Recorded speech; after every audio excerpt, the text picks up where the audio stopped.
besoin d'aller jusqu'au restaurant pour ce délice. Voici une version maison encore mieux du risotto, c'est inratable et super crémeux, idéal pour se faire plaisir chez soi. C'est parti! On commence par saisir un oignon qu'on va éplucher puis qu'on va émincer très finement comme ceci. Ensuite, sur feu moyen, on va mettre de l'huile d'olive à chauffer, donc 30 ml. Une fois que l'huile est bien chaude, on va venir ajouter nos oignons. On assaisonne avec un peu de poivre et un peu de sel. On va faire revenir les oignons pendant environ 3 minutes jusqu'à ce qu'ils deviennent bien translucides. Pendant ce temps, on va saisir 150 g de champignons. J'ai utilisé des champignons noirs, mais vous pouvez utiliser la variété de votre choix. On va également les couper en petits morceaux comme ceci. N'oubliez pas de laver tous vos légumes avant de les utiliser. Après 3 minutes de cuisson, quand les oignons sont devenus bien translucides et qu'ils ont légèrement caramélisé, on va pouvoir ajouter nos morceaux de champignons. On mélange bien le tout ensemble.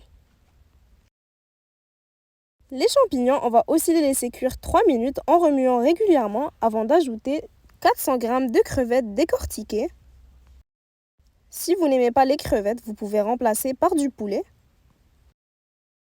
Donc toujours sur feu moyen, on va bien mélanger le tout ensemble, puis on va laisser cuire les crevettes environ 5 minutes. En attendant, on va préparer un bouillon pour notre riz. Donc je saisis un cube de bouillon de poisson, puis j'y ajoute 1200 ml d'eau bouillante. On mélange bien pour faire dissoudre le cube. Après 5 minutes, on vérifie que les crevettes sont bien cuites. Si c'est le cas, on peut les retirer et les réserver sur une assiette. Pour un risotto, on utilise du riz rond qu'on ne va surtout pas laver. Ça va permettre de garder l'amidon, c'est cette substance qui permet d'avoir un risotto bien crémeux. On passe sur feu très doux et on ajoute 300 g de riz rond.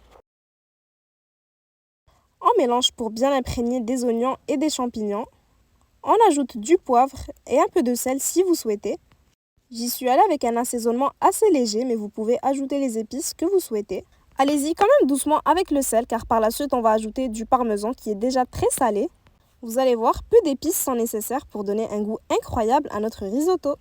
Si vous aimez le poireau, vous pouvez également en ajouter, ça se marie très bien avec. Ensuite, on va commencer par incorporer petit à petit notre bouillon en mélangeant bien entre chaque ajout. On va attendre que le riz ait bien absorbé toute l'eau avant d'en rajouter. Si vous aimez les idées de repas simples et délicieux comme celui-ci, n'hésitez pas à laisser un petit like pour me le faire savoir.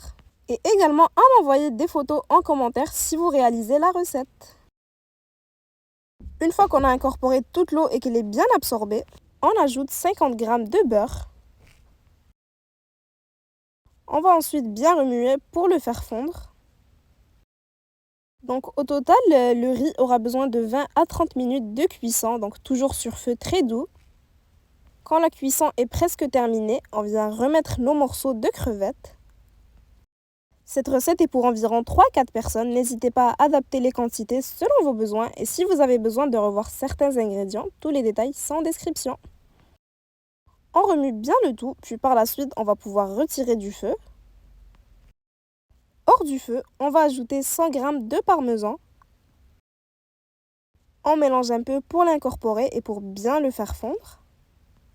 Et ensuite, on va pouvoir dresser le tout dans notre assiette. C'est super gourmand et super simple à faire. C'est vraiment l'une de mes recettes préférées. J'espère que vous allez être nombreux à l'essayer.